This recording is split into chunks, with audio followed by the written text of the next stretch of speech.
gimana dengan keterbatasan apapun lah yang kita harus tetap berkarya dan gimana jangan insecure. Nah gini, kalau saya sebenarnya sangat terinspirasi dengan iblis ya. Waduh, jawabannya ekstrim. Saya belajar dari iblis. Iblis itu walaupun punya banyak cara yang salah, tapi dia konsisten sedikit demi sedikit apa yang dia bisa lakukan, dia lakukan untuk meraih tujuannya, ya kan? Jadi iblis tuh nggak peduli dia lagi capek, dia lagi pusing, dia lagi miskin. Misalkan si iblis itu, wah progres hari ini aku ingin menjebak anak cucu Adam setengah jam nih, waktunya cukup setengah jam aja. Nah, gunakan sedikit waktu itu. Nah, jadi analoginya, kalau iblis saja bisa konsisten, kita sebagai umat Rasulullah juga harus bisa. Karena banyak sekali orang-orang di sana dengan segala keterbatasannya, bahkan teman-teman juga udah tahu, saya syaraf kejepit udah dari kecil, ya, saya sudah MRI, berbagai terapi dari bertahun-tahun, habis sekian juta hanya untuk mengurus punggung saya ini.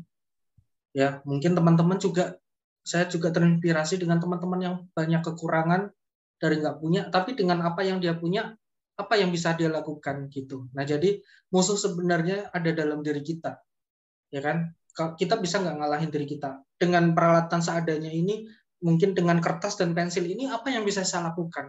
Apakah cukup dengan motret terus dibuat konten Instagram? Mungkin sementara dalam 1 bulan 2 bulan itu dulu. Nah, nanti kalau ada modal bisa nambah lagi peralatannya. Nah, mungkin itu.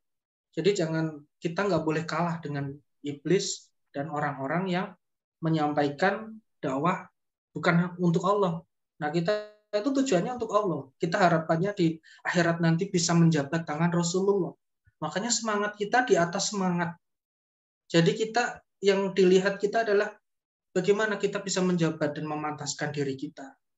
Nah, makanya motivasi itu mungkin sekaligus tadi sepintas lihat di chat, maaf kalau bisa tidak terjawab semuanya, apa agar nggak bosen? Ya itu tadi, karena saya melihat cita-cita saya ingin menjabat Rasulullah, pantas nggak saya?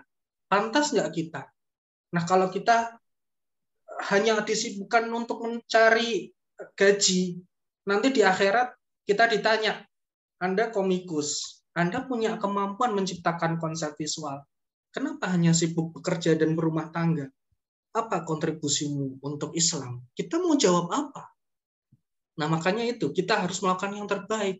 Betul memang sekedar hidup, bertahan hidup, menafkahi istri anak, sangat-sangat berat. Nah, memang di dunia bukan tempat untuk bersantai, memang adalah tempat pertempuran, memang tempat perjuangan. Nah, mungkin itu yang harus kita pahami ya. Jadi saya bukan bermaksud menggurui atau bersifat sok bijak. Sebenarnya ini juga motivasi untuk diri saya sendiri. Jadi memang sunatullahnya hidup di dunia itu capek. Kaki linu, badan pegel-pegel, kadang pusing, kadang menahan sakit hati, kadang menahan beratnya lapar, beratnya kekurangan, dan sebagainya. Dan setiap orang memiliki presentase yang sama dalam penderitaannya, tapi bentuknya aja berbeda. Tapi kalau di skala, persentasenya sama. Ya, tetapi kita bukan berarti, wah saya berarti ujiannya sama kayak Rasulullah. Ya jelas berbeda, ini hanya analogi saja. Ya, Rasulullah Nabi itu digergaji, dibunuh, ya kan? Tiap hari diteror, sama tetangganya dinyinyirin. Kita apa sih? Paling nggak bisa beli beras. Ujiannya paling itu. Makanya kurangi cicilan. Kita mengurangi cicilan. Nah, mungkin itu ya teman-teman ya. Jadi harus semangat ya. Jangan kalah sama iblis.